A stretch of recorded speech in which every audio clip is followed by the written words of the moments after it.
attorney. Basta siguraduhin natin na lalong madidiin yung Tyrone na yun. Ha? Okay. Akali, tigilan mo yung kalokohan mo, ah. Chris!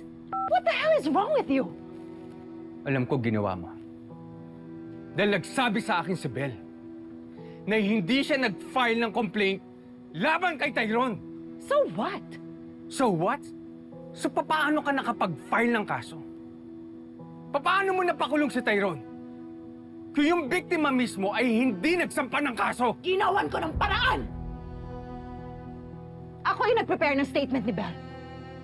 At ginawa ko yun para mabigyan siya ng hustisya. Hindi hustisya yung habol mo, ha? Sabihin mo ang gusto mo ay makabawi kay Rosel. Yun yun! Either way, karapatan ko yun! Because I am the mother! And if the child refuses, then the parent steps in. In case you forgot, that's how protection works, Chris.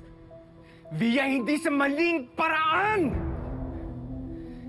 You cannot file a criminal complaint on Belle's behalf kung siya mismo walang sworn statement. Naintindihan mo ba? Talaga ba, Chris? Ha? All this effort para lang matulungan yung Tyrone na yon? Bakit?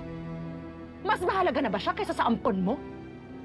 Dahil ba anak siya ni Rosel, kaya siya na yung mas gusto mong protektahan? Sabihin mo nga sa akin, Chris. Mahal mo pa talaga yung babaeng yun, no? Answer me!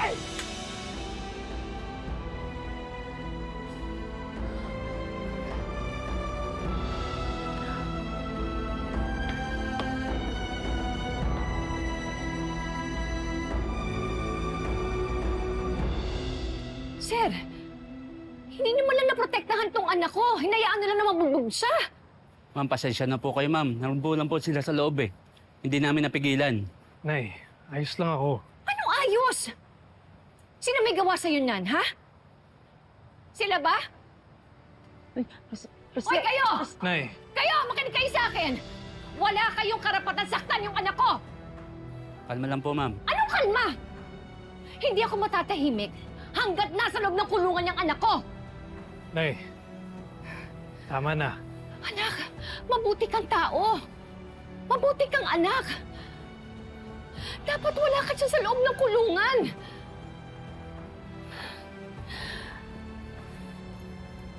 Ma'am, papasok ko na po yung anak niyo. Tyrone, Tyrone, babalikan kita dito, ha?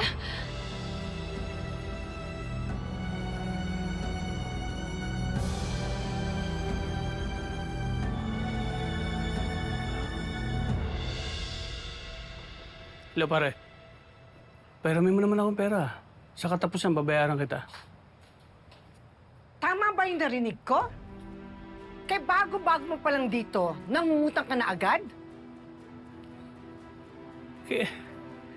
Kaya hindi nagsasabi sa'yo si Rosel eh. Nanunumbat ka.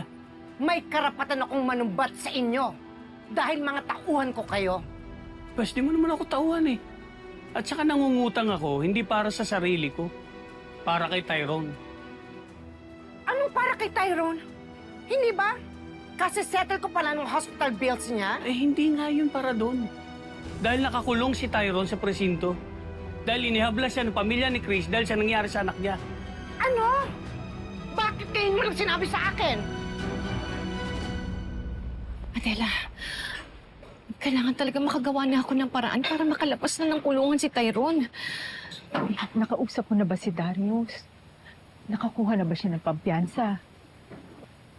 Hindi ko na mahihintay si Darius. Kailangan ko ng kumilos. Anong gagawin mo? Makikiusap ako kay Belle na iurong na yung kaso laban kay Tyrone.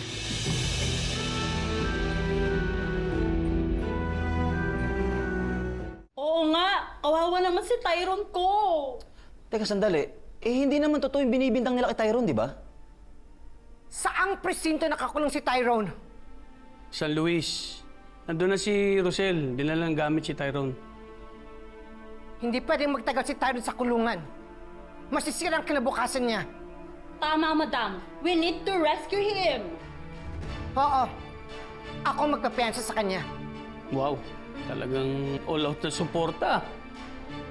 Oo naman. Kumpara sa walang kwentang katulad mo. Halika na. Kailangan ako ni Tyrone.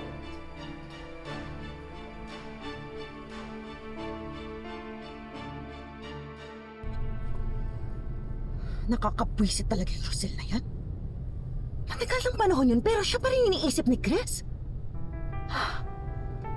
Kaso ma'am, mali naman yung pinakulong niyo si Tyrone.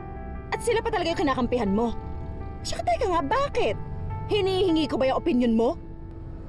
Sorry po ma'am. Bumabalanse lang naman ako. Hindi ako titigil hanggat hindi ko nagagantihan ng matindi ang Rosel na yan. Pero ma'am, hindi po dapat si Tyrone ang pagdiskitahan niyo. No, Malu. Dapat nga si Tyrone para mas masakit kay Rosel. Kaso ma'am, wala na rin namang bisa yung pag-aresto kay Tyrone. Lalo na pag nalaman nila na hindi naman talaga nagdemanda si Belle. Nagawa-gawa niyo lang yung statement. Pwes, kakausapin ko si Belle. I will convince her na mag-file ng kaso laban doon sa Tyrone na yon. Yung mas mabigat. Para siguradong hindi na makalabas on bail yung Tyrone. Tingnan ko lang kung makayanan pa ni Rosel ito.